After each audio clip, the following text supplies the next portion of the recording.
जनपद में जन सुरक्षा के भागीदार ग्राम प्रहरी एवं क्षेत्र के संभ्रांत व्यक्तियों, ग्राम प्रधान आदि के साथ आगामी त्योहारों के दृष्टिगत की गई बैठक। मंगलवार को पुलिस अधीक्षक बलरामपुर विकास कुमार, अपर पुलिस अधीक्षक बलरामपुर विशाल पांडे द्वारा थाना सदुल्लाम नगर का किया गया निरीक्षण। इस दौरान द्वारा थाना मालखान, थाना कार्यालय, CCTNS कार्यालय, मिशन शक्ति केंद्र तथा अपराध रजिस्टर, त्योहार रजिस्टर, दंगा नियंत्रण उपकरणों एवं कार्यालयों के समस्त अभिलेखों का निरीक्षण किया गया।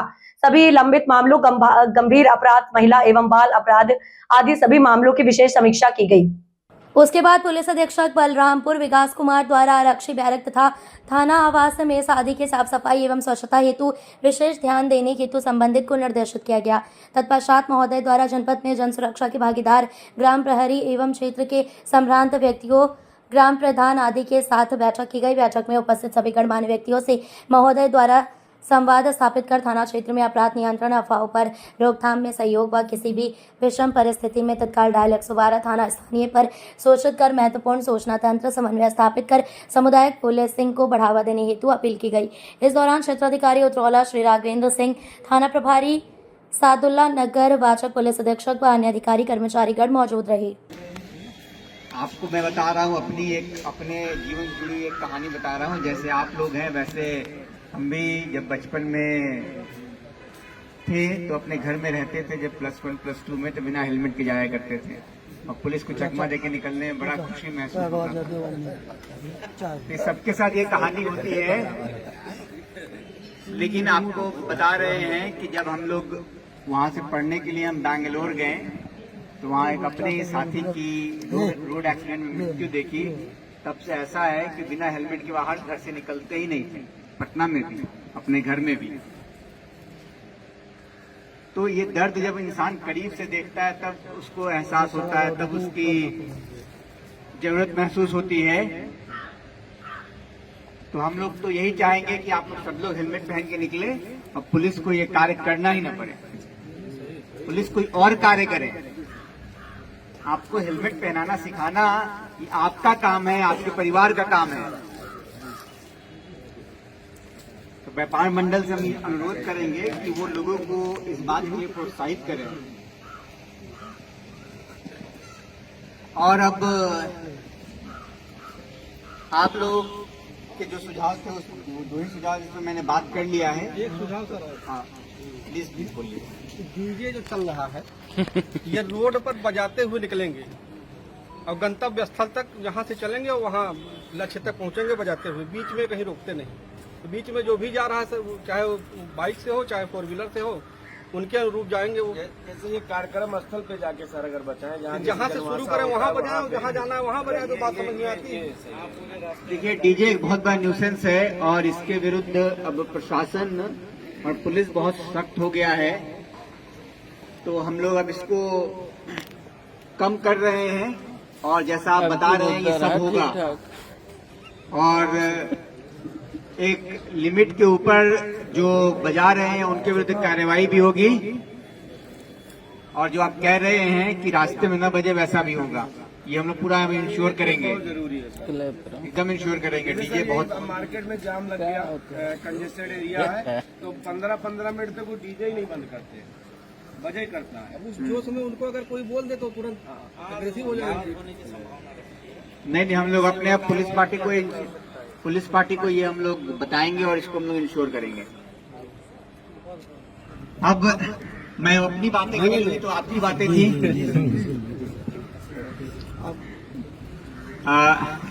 देखिए, आप लोग सब लोग अवगत हैं कि पुलिस मेहनत तो करती है, दिन रात मेहनत करती है और कभी पुलिस वाला ना नहीं बोलता है, वो जनता का काम हो या सीनियर अधिकारियों का आदेश हो।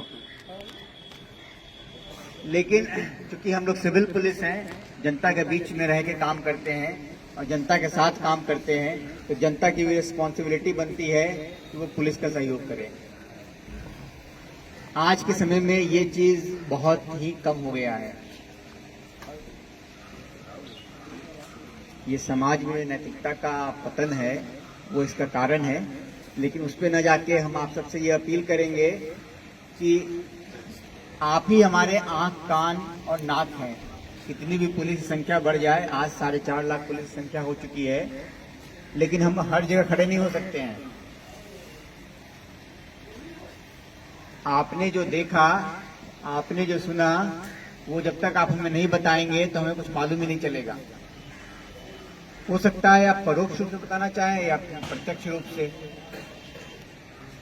तो आप गोपनीय सूचना भी हमें देंगे तो हम आपको आश्वस्त करते हैं कि वो सूचना आपके द्वारा दिया गया ये बात बाहर नहीं जाएगी। लेकिन जब तक आप लोग सूचना नहीं देंगे तो एक सभ्य समाज, एक राम राज्य की जो हम लोग परिकल्पना करते हैं वो कैसे परिपूर्ण हो पाएगा। तो हम आप सबसे उम्मीद करते हैं कि आप पुलिस का सहयोग करने में बढ़ चढ़ के आगे आएंगे और हमारा सहयोग करेंगे। और आजकल सबके हाथ में कैमरा है, जैसे हम जो बोल रहे हैं, आप जो बोल रहे हैं, सबका बात रिकॉर्ड हो गया है, तो स्क्रूटनी सबके ऊपर है। तो ये पुलिस कर्मियों के ऊपर भी है, आपके ऊपर भी है। और इस स्क्रूटनी के नाते कहिए या सबके व्यवहार में बदलाव आया है, आपके भी, पुलिस कर्मियों के भी। हम लोग सब में व्यवहार की तरफ अग्रसर हैं। जी। क्योंकि अब जो पहले ऐसा दिखता था कि पुलिस के साथ लोग, 4 लोग जहाँ हैं, कभी वैसा होता था, तो वैसा अब नहीं हो रहा है। उसका 2 कारण है। एक तो कार्रवाई पक्की है, ये सबको पता है, और दूसरा ये कैमरा।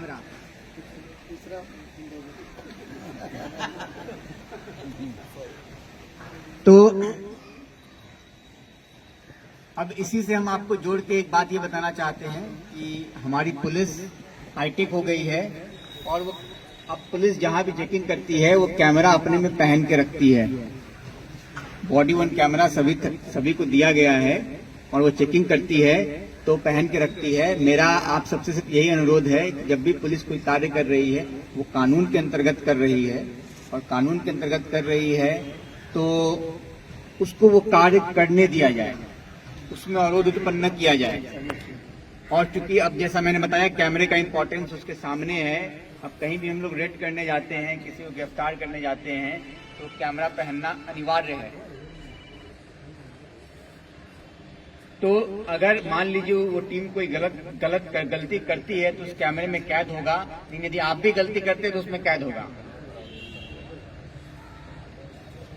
तो ये बात हम जानते हैं कि हम आपके लिए नहीं कह रहे हैं, हम ये बात आपको इसलिए बता रहे हैं कि आपके माध्यम से समस्त क्षेत्रवासियों तक ये बात पहुंचे और लोग पुलिस के साथ मिलकर काम करने के लिए आगे आए। और अब अंतिम बात जो अभी रिसेंटली पुलिस विभाग में डेवलपमेंट चल रहा है उससे हम आपको थोड़ा अवगत कराना चाहते हैं कि पुलिस हाईटेक हो रही है। अब सभी पुलिस कर्मचारियों को एक मोबाइल दिया गया है और उसमें जो डेटा है, जो एक यक्ष ऐप बनाया गया है वो उसमें स्टोर्ड है और सब कुछ जानकारी इकट्ठा करना उससे बहुत ही आसान हो गया है। जो रजिस्टर का तांता लगा रहता था, 86 रजिस्टर होते हैं एक पुलिस थाने में, उनमें से मैक्सिमम रजिस्टर को एक ऐप में परिवर्तित कर दिया गया है।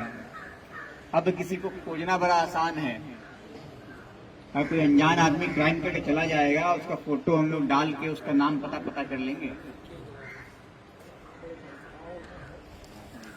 तो ऐसे बहुत से चीज हैं जो उस ऐप में है जिसके माध्यम से हम लोग बेहतर पुलिसिंग देने का प्रयास कर रहे हैं। तो आपको सिर्फ इससे मुझे इतना ही अवगत कराना है कि पुलिस बेहतर कार्य करने का प्रयास कर रही है और पारदर्शिता भी लाने का प्रयास कर रही है। और आप लोगों के माध्यम से अगर ये सूचनाएं अगर सभी क्षेत्रवासियों तक पहुंचेंगी तो क्षेत्रवासी ये समझेंगे सब लोग बदमाश नहीं है, 5% लोग बदमाश हैं। तो उन तक जब ये बात पहुंचेगी तो इसका भी असर पड़ता है, उससे भी अपराध कम होता है। मुझे अब आप लोगों को इतना ही कहना था और यहाँ आने के लिए आप सभी को बहुत बहुत धन्यवाद। जय हिंद, जय भारत।